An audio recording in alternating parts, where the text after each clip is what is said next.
You've been running an experiment for as long as you've been alive. Maybe you've never called it that, but it's what it is. And the interesting thing is, you're both the person running it and the one being tested.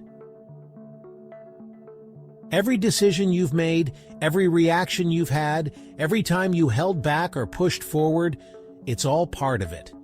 Moments you might think you've forgotten are still there, shaping how you think and act now. When you avoid saying something you believe, you're testing what happens when you stay quiet. When you follow an instinct, even if you don't know why, you're seeing where it leads. Every risk, every routine, every small habit you repeat, it's all part of this ongoing study you're running on yourself. And those patterns you notice in your life? The same situations, the same types of people, the same problems showing up in different forms. It's not always life repeating itself. A lot of the time it's you, repeating the familiar, running the same kind of test again and again, hoping it turns out better next time, or just because it's what you know. We tend to stick to what's familiar because it's easier to predict. Even if the outcome isn't great, at least we know how it feels. It's safer to deal with known problems than step into something new that might be better, or worse. The people in your life play a part in this too. You test how much you'll tolerate, how much you'll give, how far you'll go to be accepted, respected, or needed. You see what happens when you trust someone, and what happens when you don't. And whether you're aware of it or not, you pay attention to those results. You adjust, you learn.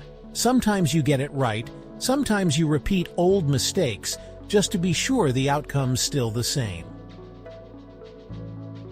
It's not about being perfect or having all the answers.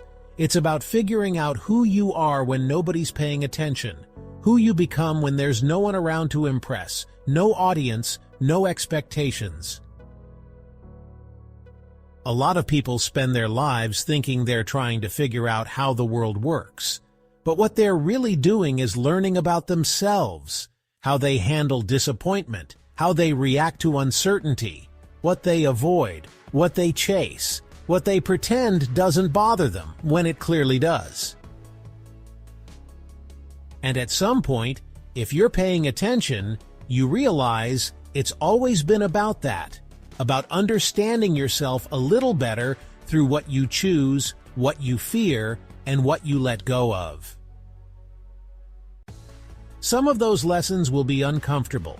Not everything you learn about yourself will be something you're proud of, but it matters, because those little quiet discoveries shape what kind of person you're becoming. And when you look back, it won't be the big moments you remember most. It'll be the small, ordinary decisions you made when no one else was watching. The ones that slowly turned you into the person you are now.